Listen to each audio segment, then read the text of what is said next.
কক্সবাজারের সেকেন্ড ডেতে বিচ এবং সুইমিং পুল মিলে খুব ভালো একটা সময় কাটালাম। সো আসসালামু আলাইকুম everyone, this is Tanima and welcome to my Cox blog episode 7। আগের এপিসোডগুলো কিন্তু তোমরা দেখে আসতে পারো। কক্সে ফ্লাইট জার্নি থেকে শুরু করে ওভারঅল কি কি করলাম সবকিছুই কিন্তু আগের এপিসোডগুলোতে দেওয়া আছে। তাড়াতাড়ি রেডি হয়ে চলে গেলাম বিচে, অ্যান্ড বিচে ঢুকতেই দেখে অনেক সুন্দর সুন্দর সব হ্যাট সেল করতেছে। আম্মু ওয়াজ ইনসিস্টিং নিজে কেন সুন্দর, বাট বাসায় অলরেডি আছে আর রাখার জায়গার আসলে অনেক প্রবলেম, রাখতে রাখতে আর জায়গা হয় না। বাই দ্য ওয়ে, যারা নিউ আছো অবশ্যই পেজে ফলো দিতে ভুলো না, কারণ সামনে অনেক জোস সব কন্টেন্ট আসছে। তখন বাজে অলমোস্ট 1:30টা। তো এই টাইমে হচ্ছে ভালোই রোদ ছিল, বাট অনেক বাতাস ছিল, খুব সুন্দর একটা ঠান্ডা বাতাস ছিল।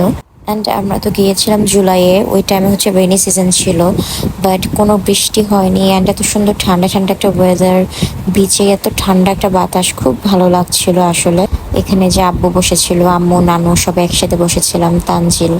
তো এরপর ভাবলাম যে এবার একটু যাই সমুদ্রের কাছে, যে একটু পা ভেজাই। দেন চলে গেলাম সমুদ্রে, কিছুক্ষণ হচ্ছে হাঁটাহাঁটি করলাম। আমি অবশ্য বেশি দূর নামিনি পানিতে, অ্যান্ড ওই দিন আমার আসলে ভেজার কোনো ইচ্ছা ছিল না ওইভাবে।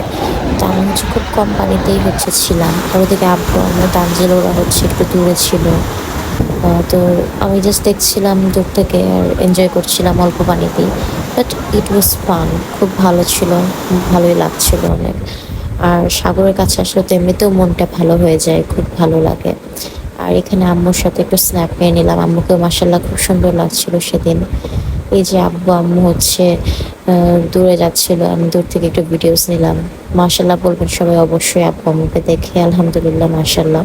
সমুদ্রের কাছে আসলে আসলে টাইমটা যে কোন দিক দিয়ে যায় বলাই যায় না, মন চায় যে এখানেই পুরোটা সময় আসলে স্পেন্ড করি, বাট কোন দিক দিয়ে যেন টাইম চলে যায়। আর এখানে দেখেন এই ভিডিওটা, মাশাআল্লাহ খুব সুন্দর লাগছে না? খুব সুন্দর উঠেছে এই ফুটেজটা। আর আকাশটা যে কি সুন্দর, পুরো প্রেমেই পড়ে গেলাম মাশাআল্লাহ। বাই দ্য ওয়ে, এটা ছিল লাবণী পয়েন্ট, অ্যান্ড লাবণী পয়েন্টে কিন্তু বিচ সাইড একটা হোটেল আছে। তো সেখানে হচ্ছে আমরা লাঞ্চ করি, ভাত, কোরাল ফিশ, দেন ভর্তা, ডাল, অ্যান্ড অনেক মজা ছিল ওদের খাবারটা। আর খাওয়া শেষে ওইখান থেকেই একটা হচ্ছে আইসক্রিম নিলাম, রক্স, যেটা আমার ফেভারিট, পোলারের রক্স। দেন বিচ থেকে ডিরেক্ট চলে আসি হচ্ছে সুইমিং পুলে। বাইরে আমরা ছিলাম হচ্ছে দি কক্স টুডে হোটেলে। প্রিভিয়াস এপিসোডগুলো বা ভ্লগগুলো যারা দেখেছেন তারা জানেন, আর যারা দেখেনি তাদের জন্য বলে দিলাম। তো ওদের সুইমিং পুলটা মাসাল্লাহ খুবই সুন্দর। সো এখানে হচ্ছে এসে আমি আগের দিন যদি সুইমিং পুলে নামিনি, সো সেকেন্ড ডেতে ভাবলাম যে আজকে আমি একটু নামবো, মানে একটু পা ভিজাবো, দ্যাটস ইট। সুইমিং তো করবো না, পারিও না ওইভাবে, নামবো না, ভিজবো না, জাস্ট আমি একটু পা ভেজাবো। তো এই জন্য বসে একটু ভিডিওস করছিলাম, জাস্ট একটু সময় আর কি ফুটেজ নিয়েছি। এরপরে I got back to the room. But অল্প একটু সময় আমি বসেছিলাম, মন চাচ্ছিল যে এখানেই বসে থাকি, বিকজ খুবই সুদিং একটা ওয়েদার ছিল, অনেক রিফ্রেশিং লাগছিল।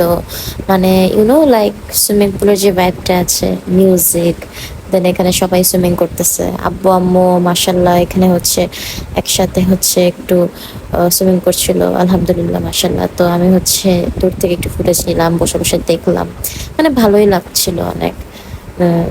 বসে থাকতে খুব আসলে এনজয় করতেছিলাম।